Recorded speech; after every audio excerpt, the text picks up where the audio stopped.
নমস্কার সবাইকে, দা DS kitchen and ব্লগে সবাইকে স্বাগত। তো আজ আমি বানাবো ছোলে ভাটুরে। তো সেই জন্য আমি প্রথমে তো রাতের বেলা পুরো 7-8 ঘন্টার জন্য আমি ছোলাটাকে ভিজিয়ে রেখেছিলাম। এই ছোলাটাকে আমি প্রেসার কুকারে দিয়ে দেবো। প্রেসার কুকারে দিয়ে দেওয়ার পর এটাতে আমি জল দেবো কতটা আপনারা দেখুন। ছোলায় কিন্তু বেশি জল দেওয়া যাবে না, ছোলাটা ডুবো ডুবো হবে।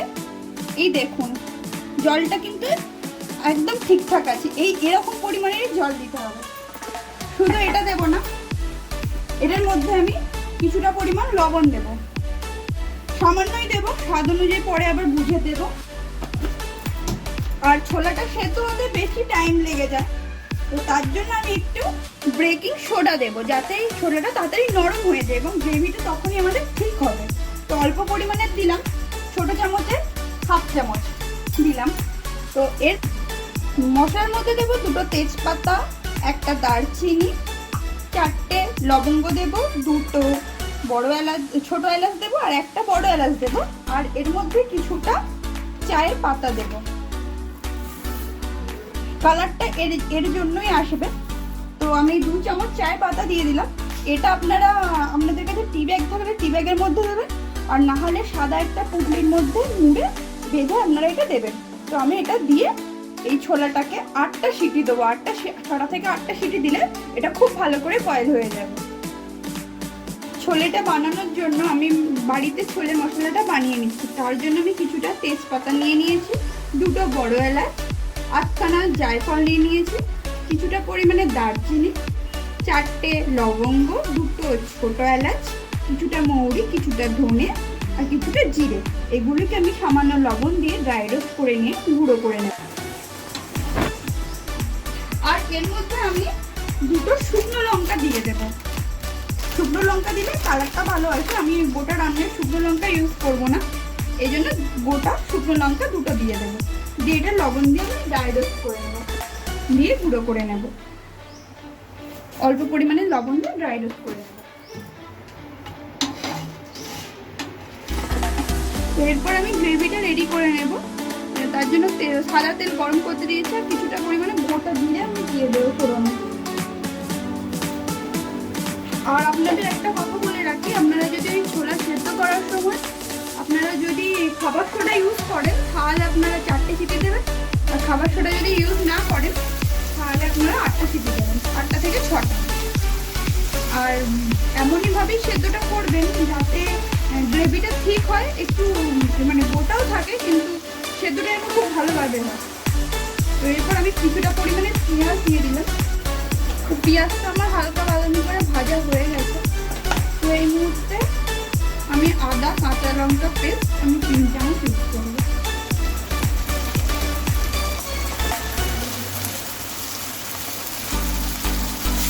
দিয়ে এটা আমি আরেকটু ভেজে নেব।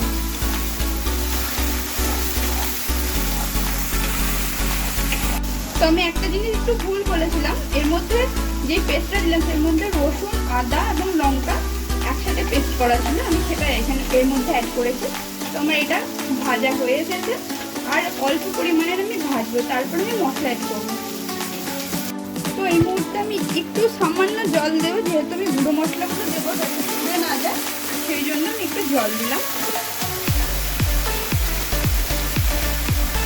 এরপর গুঁড়ো মশলার মধ্যে আমি ইউজ করবো সামান্য পরিমাণে হলুদ, 1/2 চামচের কম, আর রং আসার জন্য একটু কাশ্মীরি লঙ্কা 1/2 চামচ, আর টেস্টটা বাড়ানোর জন্য একটু ধনে গুঁড়ো দিয়ে এই মশলাটাকে আমি ভালো করে কষিয়ে নেব। তো আমি 200 গ্রাম মতন কাবলি ছোলা ভিজিয়ে রেখেছিলাম, তার জন্য আমি পেঁয়াজ নিয়েছি 3টে, মিডিয়াম সাইজের পেঁয়াজ 3টে কুচিয়ে নিয়েছি। আর রসুনের পরিমাণ ছিল একটা মাঝারি সাইজের রসুন নিয়েছিলাম, 1 ইঞ্চ মতন আদা এবং 5টা কাঁচা লঙ্কা আমি বেটে নিয়েছি। যে যেমন ঝাল খাবে সেই পরিমাণের আপনারা ঝালটা দেবেন। তো আমি একটু ঝাল করবো, তাই আমি ঝালটা দিয়েছি।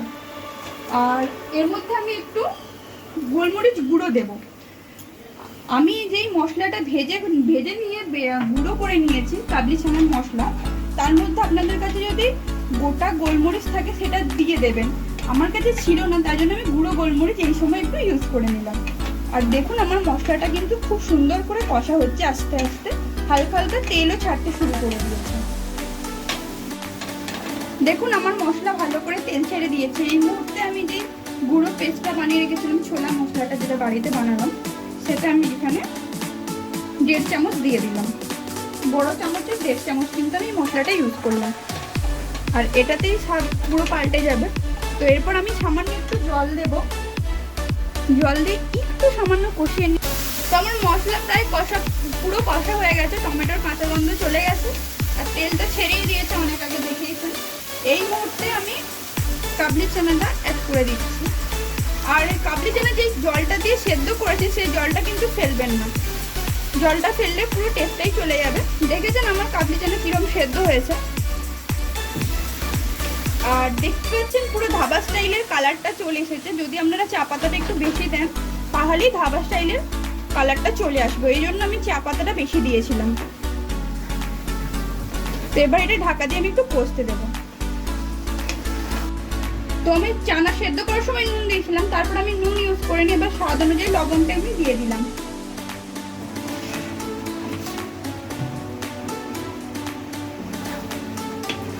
তড়কা লাগাবো, তার জন্য 2 চামচ ঘি দিয়ে দিয়েছি। আর এর মধ্যে 5টা রসুন, 1 ইঞ্চি 1/2 ইঞ্চ আদা কুচিয়ে নিয়েছি, আর 2টো কাঁচা লঙ্কা দিয়ে দিয়েছি। দিয়ে এটা একটু ভালো করে ভেজে নেব। আর একটু আমি ধনে পাতা দিয়ে দিলাম এর মধ্যে, একটু এটা ভেজে নেব। তো আমি এই মুহূর্তে গ্যাস বন্ধ করে দিয়েছি। আর আমার ঘিটা একটু ঠান্ডা হয়ে এসেছে। ঠান্ডা হয়ে যাওয়ার পরই আপনারা হালকা ঠান্ডা হয়ে যাবে, তারপরে আপনারা কাশ্মীরি লঙ্কা রঙের জন্য আমি অ্যাড করছি। আপনারা না চাইলে করতেও পারে, নাও পারে, কিন্তু এটা কালারের জন্যই আমি করছি। তো 1/2 ইঞ্চি মতন করে দিয়ে দিলাম কাশ্মীরি লঙ্কা। তো এটা ভেজে নিলাম। এর মধ্যে আমি ছোলাটাকে চুলায় অ্যাড করবো। এটা যেই ছোলাটা আমি রেস্টে রেখেছিলাম সেই ছোলাটা আমি এটা অ্যাড করে দিলাম।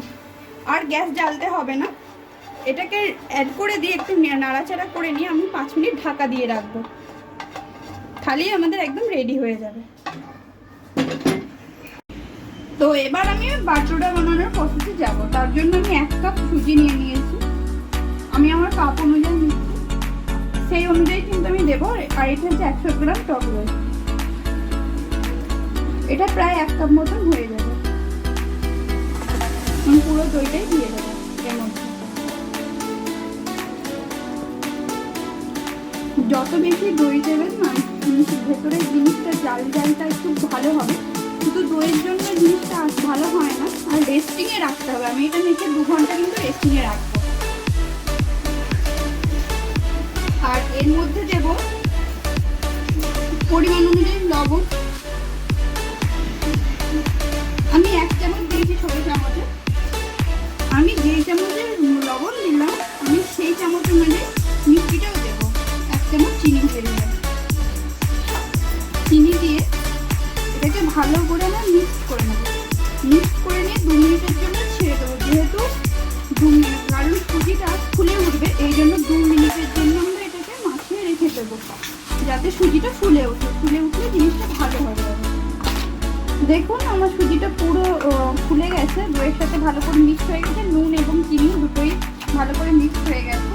তো আমি যেই কাপ পরিমাণে সুজি নিয়েছিলাম সেই কাপের মেপে আমি এটা 3 কাপ ময়দা দেবো।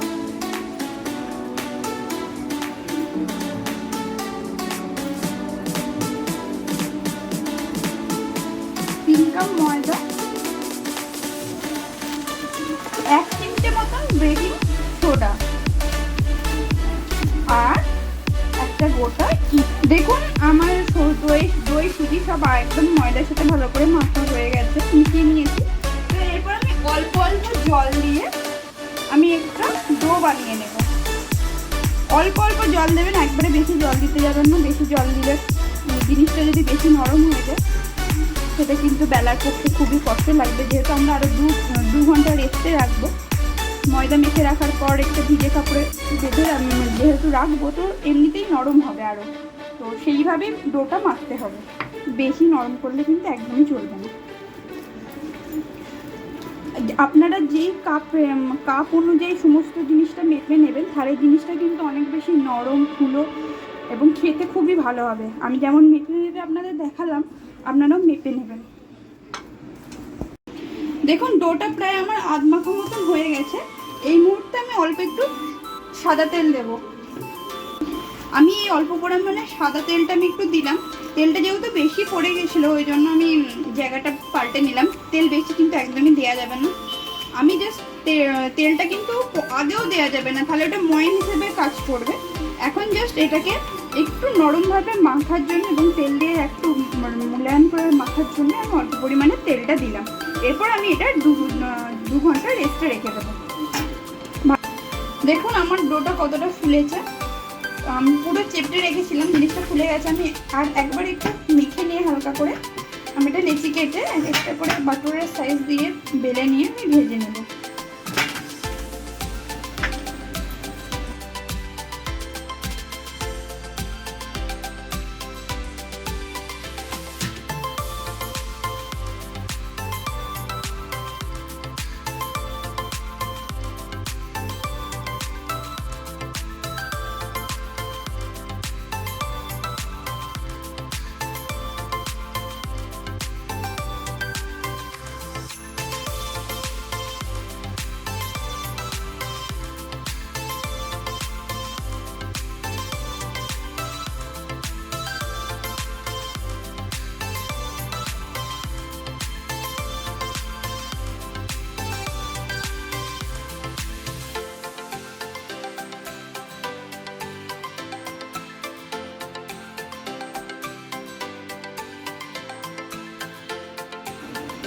একবার এইভাবে ছোলে বাটুরে দেখলেন আমি কিভাবে বানালাম, তো একবার এইভাবে ট্রাই করুন। পুরো দোকান এবং রেস্টুরেন্টের মতন খেতে লাগবে।